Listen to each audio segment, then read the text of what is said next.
Well, in the first half of the Premier League before the World Cup begins, Newcastle United jump to third place, 2 points of Man City, and amazingly on a fifth match now, consecutive 5 games with a victory. Tremendous stuff from Eddie Howe. Graham Potter, after an undefeated October, that's now 3 straight losses, and Chelsea not very happy indeed. 1-0 to Newcastle United. St. James's Park, absolutely rocking. Luis Miguel Echegaray, LME, Janusz Michallik. Janusz, Newcastle get the job done. Another win for the Toon Army.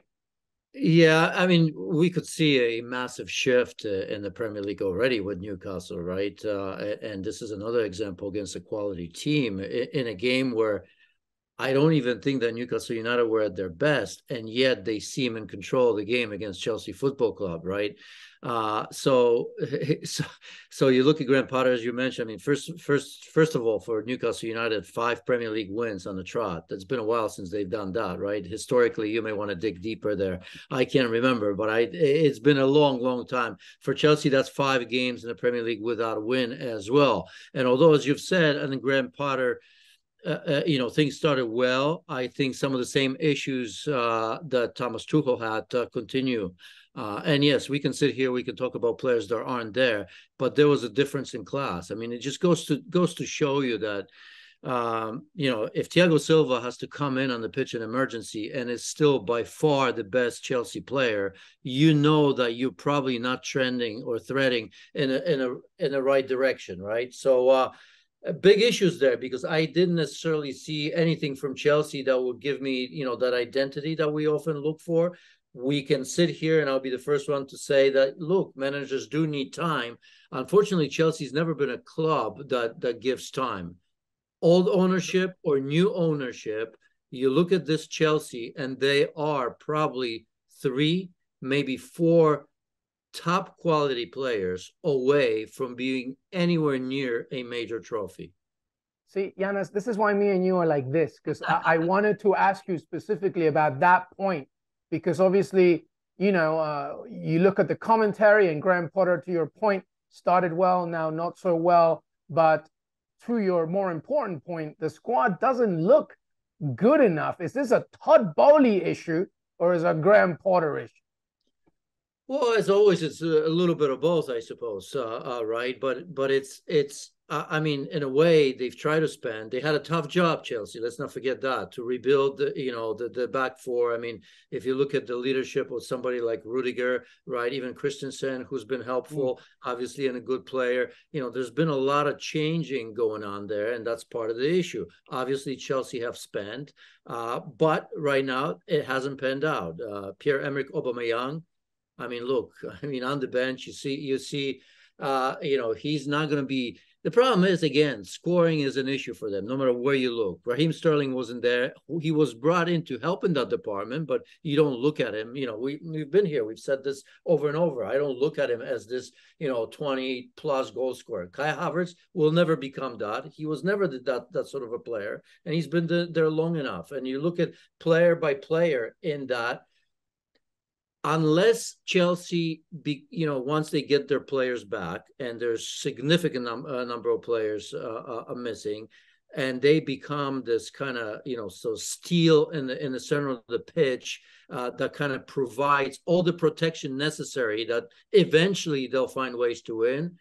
But that's questionable, right? Do you think N'Golo Conte will come back and have the same sort of impact that he had when he was at his best? That's even questionable. And by the way, how long is it going to take that for him to get there? In the wide area, still question marks, as we all know it. Loftus-Cheek, not the best at right wing back. He got injured, of course. Lots of changes there as well. So I just think that no matter what we say here, and every time I look at this team, I just think that the pieces don't fit the puzzle.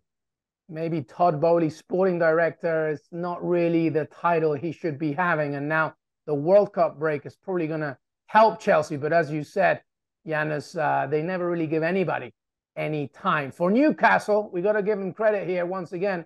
5 wins on the trot. The World Cup actually probably comes at a bad time, Janusz. I'm sure they just want to keep going.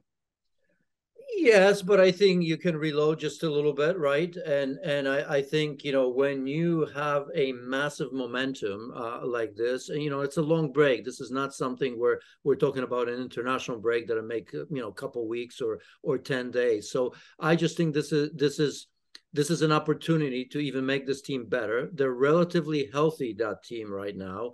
As we've said, as this process continues for Newcastle United to get back to their glory days and to build, they'll probably now will have an excellent time to continue identify the players that they may get in January, right? And sometimes when you play every 2 or 3 days, yes, the scouting department is working on that, but for a manager, it's very difficult, especially when you're winning, to kind of worry about that and say, well, I don't want to change these things. So, and as you know, you have to, right? So I think that month may be a good time for Eddie Howe and the top brass to refocus and realistically look at that and say, yes, we're on a great run, but are we a team anywhere near for a challenge? It may happen this year because it's kind of funky the way the Premier League is going right now. But if you want to be there at the top for the next 3, 4, 5 years, I think this month will give them a chance to refocus and not get ahead of themselves thinking, you know what, look at us. We're in third place. We won 5 straight.